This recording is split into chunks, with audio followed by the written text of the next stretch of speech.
Gimana caranya survive, Pak? Lewatin multiple business cycle. Kita kan sempat bahas pas lagi lunch tadi, menurut saya tuh bisnis emang nggak banyak tuh yang tahan puluhan tahun sampai 100 tahun. Ya, Nah, Pak Hermanto ini kan udah lasting bisnisnya beberapa ini lama, cukup lama nih, Avian ini udah lama. mhm, Gimana caranya survive lewat bisnis cycle itu, Pak? ya.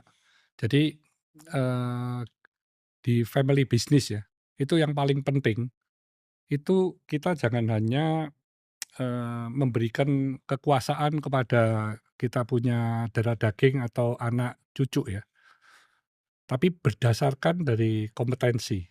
Mereka itu kompeten nggak untuk menjalankan, atau membesarkan sebuah perusahaan. Kalau tidak, berarti pilihannya itu harus ke profesional. Jadi para anak cucu itu hanya sebagai pemegang saham saja, dia bisa menikmati dividen dari keuntungan perusahaan. Oke. Jadi yang me-manage itu harus benar-benar, bisa membuat perusahaan itu bertumbuh. Cara bisa bedainnya antara anak ini ibaratnya kompeten atau enggak itu bagaimana, Pak? Karena kan saya lihat banyak Kelihatan lah. konglomerat ini generasi 3 tuh banyak yang udah drop. Jadi misalnya Iya, generasi 1 bikin, Gen 1 bikin, Gen 2 tuh besarin, iya. Gen 3 nih ngancurin. Bener nggak sih, Pak, mitos itu, Betul Pak? itu, betul. Saya lihat Karena beberapa nih. dari data yang bisa ke generasi kedua itu cuman 30%. Ya, Dari 2 ke 3 itu kan cuma 13%. 3 ke 4 cuma 3%. Memang benar. Jadi semakin lama semakin kecil ya, karena, akan dunia ini kan berputar. ya.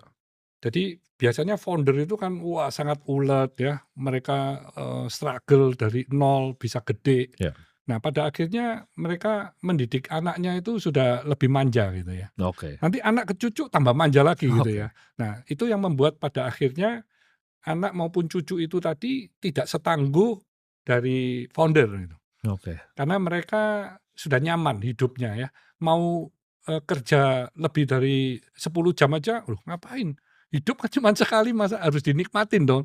Ya. Jadi mereka di zona nyaman ini tadi yang akhirnya yang dikorbankan perusahaannya. Dan bagi saya untuk melihat, anak atau, CEO atau profesional pun, dia waktu menjalankan perusahaan itu harus punya roh atau soul di dalam perusahaan itu, ya. Dan dia harus punya visi juga yang sama, yang, terus bisa bertumbuh. Tentu untuk bertumbuh itu berbagai macam strategik yang harus disiapkan ya, termasuk dari faktor-faktor eksternal, bagaimana ya, sehingga kalau perusahaan itu bisa terus bertumbuh